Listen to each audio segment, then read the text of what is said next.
Wala po tayong paggalang, paprangkahin ko na doon sa namumuno ngayon sa NBI na halatang halata din po natin na puppet ng Malacanang na ang papel lamang niya ay manggulo. We are not going to honor another subpoena from the NBI, lalo na kung harassment. Ngayon, kung tingin nyo, you go to court, sabihin nyo in contempt kami, we will prefer our defenses in court. Pero yung para harass nyo, obvious na.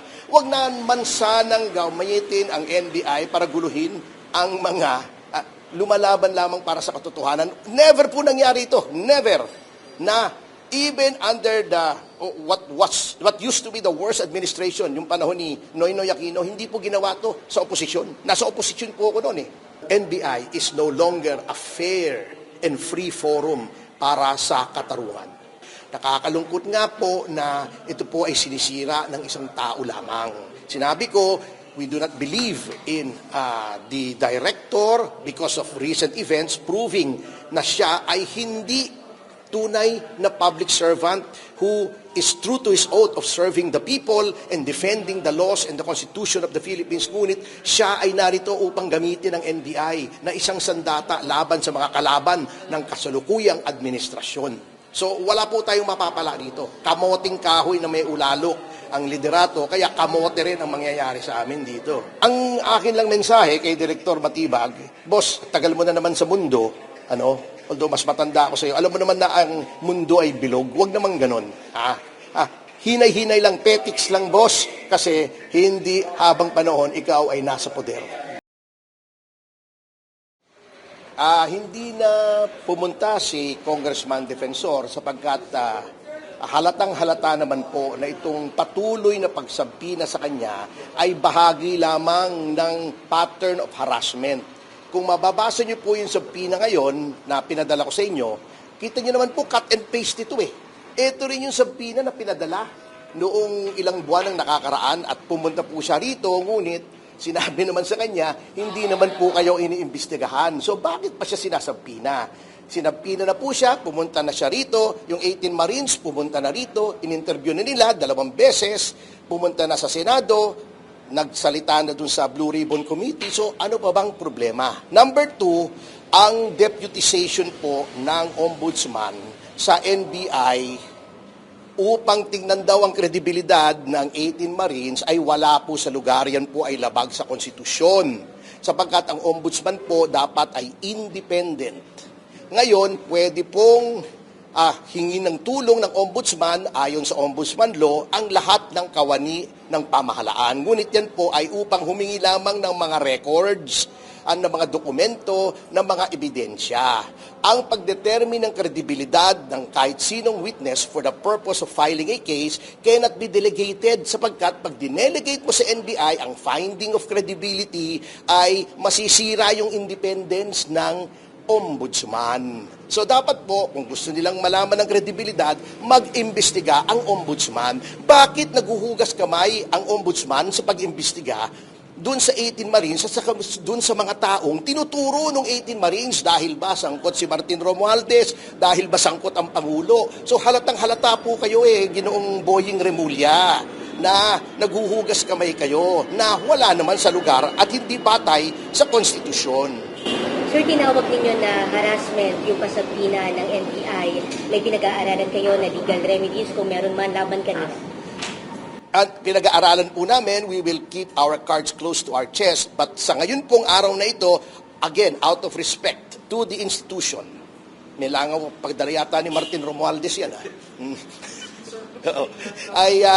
Tapusin ko lang Sa araw pong ito, kaya narito po ako ay out of respect again to the institution sapagkat ginagalang ko po ang National Bureau of Investigation bilang isang institusyon na napakaganda po ng reputasyon bilang premier law enforcement and investigative body ng ating bansa. Bagamat wala po tayong paggalang, paprangkahin ko na doon sa namumuno ngayon sa NBI na halatang halata din po natin na puppet ng Malacanang na ang papel lamang niya ay manggulo sa investigasyon. Sapagkat nakikita nyo naman po, lahat ay ginagawa. Alam nyo ba na bukas may bagong mga testigong 14 na darating sa Senado. Ngunit ang ginawa nila, kuno-kuno, chuchu-chuchu, meron daw threat sa Senado. Pinapa-lockdown ng NBI ang Senado para hindi lang makapasok. Alam niyo po kasi, the people who are now in power are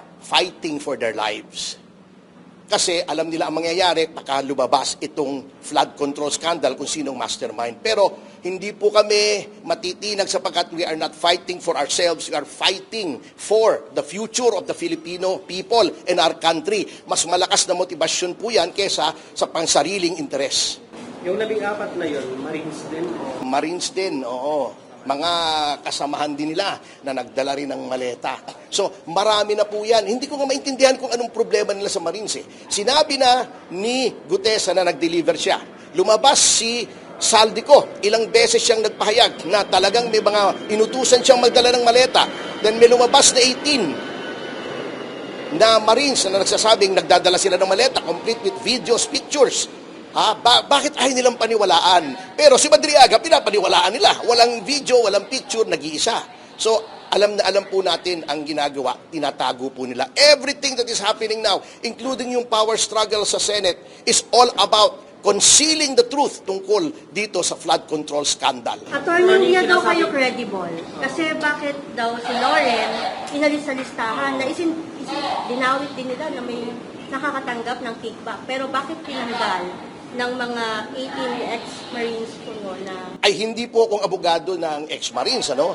Abogado ako ni Mike Defensor. With respect to credibility, kung nga hindi credible na sinasabi nila, bakit ayaw nilang patawag? Bakit nagkaroon ng balasahan sa Senado para lamang yung 18 Marines ay hindi matawag? Di doon nila i-cross-examine sa loob ng Senado. Para kung nagsisinungaling, perjury yun, i-contempt nila, pakulong nila, ngunit ba't ayaw nilang harapin? Yun ang problema. Kung talagang hindi credible, tawagin nyo. Pag sinabing, pabago-bago pa ka pala, may motion doon, di ba? Hold him in contempt for not telling the truth before the committee, ikulong. Ba't ayaw nilang gawin? Attorney, bakit ngayon lang lumabas yung 14 pa? Siyempre, hindi naman madaling Hindi naman pupunta sa party itong mga to eh. Ang kalaban mo yung mga makapangyarihan na mga tao sa Pilipinas. Yung senador nga, kaya nilang ipakulong si Jinggoy para lang masira yung tinatawag na quorum at magkaroon ng question. Eto pang mga Marines na ito, kayo naman Siyempre, natatakot yun. Ito yun, tinatakot si Joel Villanueva. Dinidemanda kami. Kami, mga abogado na, dinidemanda kami. Patong-patong na demanda si Mike Defensor. Naging congressman na. Patong-patong na demanda. Dating general, patong-patong na demanda. We are up against the evil empire na they are fighting for their lives nga, katulad ng sabi ko. Kasi, disgrasya sila pag lumabas ang katotohanan. Pero katulad ng sabi kong muli, hindi kami titigil because we are not fighting for ourselves. Ano bang mahihita namin dito? Pero kailangan namin lumaban para sa kinabukasan ng bayan kasi alam nyo mga kasama, padala naman ni Martin Romualdez yan. Aeroplano niya yan Ito ba, dalawa aeroplano nun Na aeroplano? Ito na... kita mo, ang kulit nitong langaw Padala ng PCO yan May pito pa raw. Drone yan, drone. Hindi, teka, tapusin ko lang yung statement ko, Alam nyo mga kasama, kapag nagtagumpay sila na matago ang flood control at ma-impeach, ma-convict si Sara Duterte. Anong epekto? Mananatili yung pagnanakaw kasi nakalusot sila. Number 2, magkakaroon tayo ng Pangulo na hindi yun ang kagustuhan ng taong bayan. Ano mangyayari sa ating bayan? Wala na.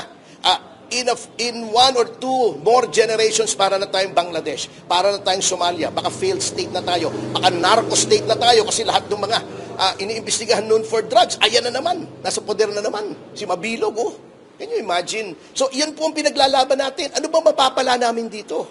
Wala na kaming hihiligin sa buhay. Sir, on the file, again, Mike Defensor, statement lang doon sa reaction niya, doon sa sinabi ni Director Matibat on the 5 million bribery claim sa mga ex-partner. Ito na nga yung, hindi ko alam kung kasama ito Di ba? Yeah, pero what's his reaction when you spoke to him about it? Malaking kalokohan yan. At kung gusto nila magdemanda, di magdemanda sila. Kita nyo naman ang affidavit. Pinadala kami ng affidavit, puro redacted. Hindi malaman kung sino nagsasabi. Di ba? Nakita nyo ba yung affidavit? Di ba, redacted yung affiant? Redacted yung mga pangalan. Redacted yung mga lugar. Ano bang tinatago nila? Ba't ayaw nilang iharap A person has the right to confront the witnesses against him. Hindi po dito sa NBI ang konfrontasyon na yon. Sapagkat ang NBI, not only is it not a court or a prosecution office, alam naman natin ang bias ng leadership ng NBI ngayon. Kaya kalukuhan po ito. This is a sarsuela, drama lang po ito. Ginalang lang namin siguro for the last time at mabubuti naman yung mga career officials ng NBI. Kanya lang, unti-unting nasisira. Lahat ng institusyon po natin nasisira na. Ombudsman, sirang-sira na. DOJ, sirang-sira na. Pati NBI, sinira na nila. Pati Senado, ginugulo nila. Wala na po tayong matitirang institusyon kapag hindi po tayo tumindig at lumaban. Ano sasabihin mo kay... 50,000 daw po sir yung tinanggap ko nung sinasabing hilaw na father ko daw nitong witness po ng NBI. 350,000. Ba't hilaw, hindi pa ba naluluto? Hindi, alam ko ang ibig sabihin. Is there truth to that po? Alegasyon po yan. Pwede kong sabihin, tumanggap si Director Matibag ng 500 million para guluhin yung Senado, di ba? Anyone can say that. Prove that in court. Kaya nga sabi ko, wag na silang manggulo sa amin dahil lamang kinakatiga namin ng katotohanan kung meron po sa korte na mag-file na sila sa prosecution office. Iharap nila yung testigo, sasagutin ni Secretary Defensor through his lawyers at tignan po natin kung may probable cause. Puro intriga po yan eh. Pero attorney, yung subpoena nga daw po na yun ay tungkol doon sa 5 million na allegation. Walang nakalagay! Pero pag Ang tinanong gulo po nila kayo eh. ngayon sa appearance ninyo mamaya, ano po ang sasabihin ninyo sa NBI? Walang nakalagay. Pag sinagpina, kasabihin mo kung anong investigasyon. Anong nakalagay sa sampina? Ano nakalagay sa sampina? Tungkol daw saan ito? 18 ex-Marines. 18 ex-Marines. Credibility ng 18 ex-Marines. Malabo. Lagi namang unclear eh.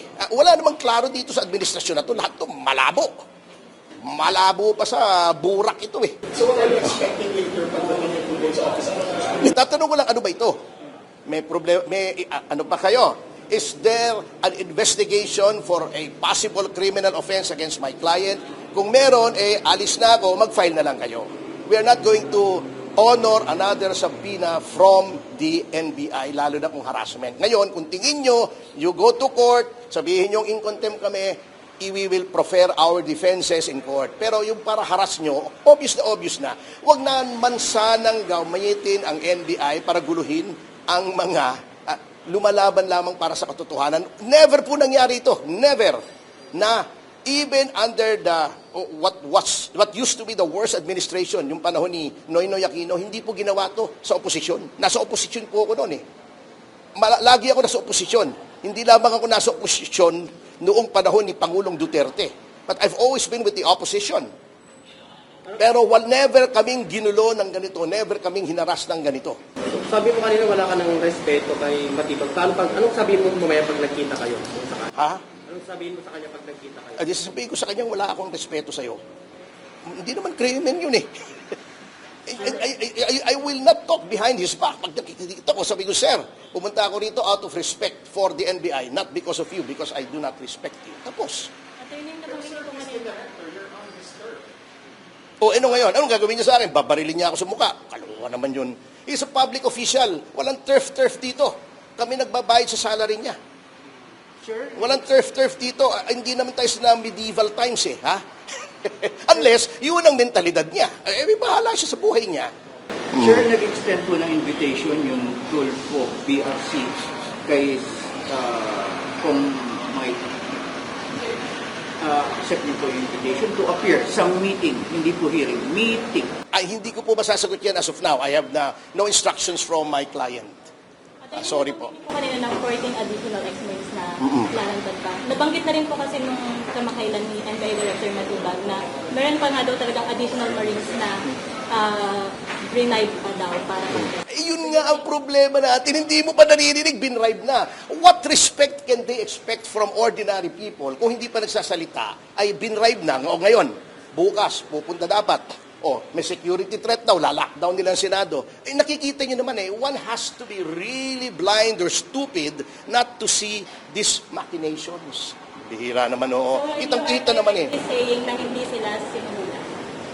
Hindi sila sinuhulan. Kung sinuhulan man, you prove it. Kasi alam nyo, in an investigation, when someone comes forward with an allegation, bagamat allegation yan, you take it at face value. Kaya nga may proseso tayo. Halimbawa ako, lumabas ako, sinabi ko, si Jan Consulta, sinuntok ako.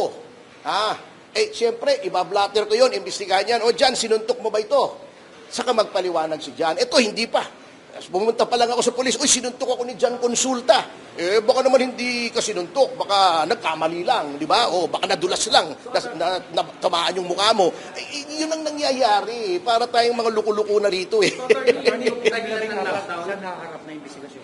Ay, willing sila sa BRC. Kaso mo nga, bukas daw, ilalockdown ng Senado. Kita nyo na. Very obvious. Very obvious. Senator Lia Cayetano po yun dapat yun. Dapat yun kasi ang legal at yun po. Alam nyo, ginugulo nila yung Avellino. Well, I can talk here until my face is blue about Avellino. Pero, alam nyo, hindi na ako magpapaligoy-ligoy pa. Yung ba nagsasabing ang Avellino versus Cuenco is authority for the session na nangyari kung saan ginawang pro tempore at acting president si Win Gatchalian, that is one huge baloney kung susuriin ninyo. Hindi nila binasa yung Avellino dahil tamad sila o comprehension challenge sila. Ako, pupusta ako, turo nyo sa Avellino kung anong majority ng court na nagsabing 12 is enough. Wala po, wala. 4-4 ang voting noon. At ang mismong Avellino, sinabi lang nila, hindi namin pakikialaman yan because that is a political question. Bakit? Because under the 1935 Constitution, yung Section 1 ng Article 6 na in-expand yung judicial power ng Korte Suprema ay wala pa. So, malaki po noon ang, kumbaga, territory kung saan pwede mong sabihin political question that has been considerably narrowed down by the 87 Constitution. Pati yung majority, iba na po ang wordings ng 87 Constitution kesa sa 35 Constitution. Yung ruling, Avellino, matanda pa kay Tito Soto yung ruling na yun eh. Bago yun, ang susundin mo under a different Constitution. Malaking kalokohan naman yun. Attorney, yung lockdown bukas, so ina-announce. doon sa ayaw nilang papasukin yung 40 naman. Obvious naman bakit mo ilalockdown ngayon? I-try nyo pumasok doon, ordinaryong tao ka. Mamamayan ka, kahit ako, pahihirapan akong pumasok. Ngayon lang nangyari yan. That is supposed to be the office of the representative of the people elected at large. Bago hindi mo papapasukin yung constituents mo. Diba? But attorney, what is your basis of saying that na yun yung dahilan? Yun yung dahilan. Ano ka man, walang reason para i-lockdown mo ang Senado. By deduction. By deduction. Oh. Do you think that is also an allegation? Alin? Walang evidence na Pero makikita mo sa pattern, di ba? We are all logical beings. Kaya nga homo sapiens tayo, di ba? Di ba? We are thinking men. Man is a logical creature. Makikita mo naman di ba? Kung anong moves. We're not naive. Unless pinanganak kahapon lang at lahat paniniwalaan mo. Kita mo yung pattern si Ping Lacson na siyang involved sa maleta rin na hinaharang nung siya ay BRC chairman. Siyang unang-unang nagsabi, oy, may unrest ang military, may threat. Biglang papasok si Matibag, oy, may security risk ang Senado, kailangan i-lockdown ninyo. Diba? I mean, you have to be really dense not to see that something is wrong. Dahil naka-lockdown tomorrow, walang pupunta sa Senado, sa kampo? Yun ang inalaw sa amin. Ewan ko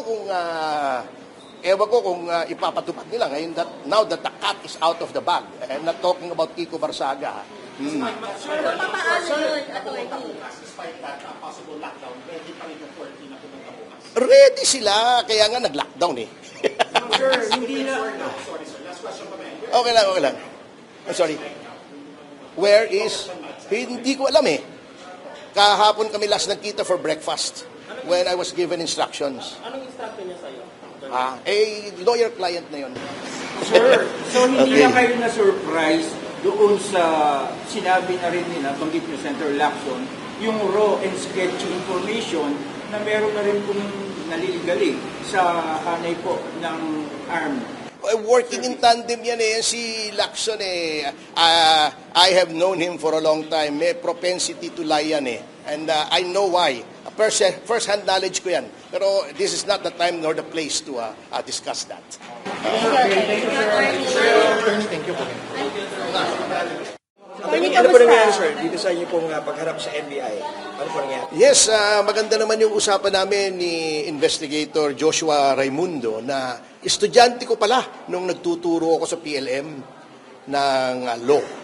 At pinaliwanag ko sa kanya na ang stand ng aking kliyente ay huwag na sanang mag-issue ng subpoena, sayang lang ang papel ng gobyerno, sayang ang resources ng gobyerno, ang oras ng mga agent, sapagkat kung tingin po ng National Bureau of Investigation ay may basihan para hainan ng reklamong kriminal si dating Secretary Mike Defensor, ay ang dapat gawin ng NBI, at alam naman po ito ng NBI, ay maging nominal complainant pa nga pwede ang NBI pumunta sa piskalya, doon maghain at isabina si Secretary Defensor upang mag-submit ng counter affidavit, sapagkat dito po unang-una, katulad ng sinabi ko earlier, hindi na po namin mabibigyan ng paggalang ang liderato ng NBI.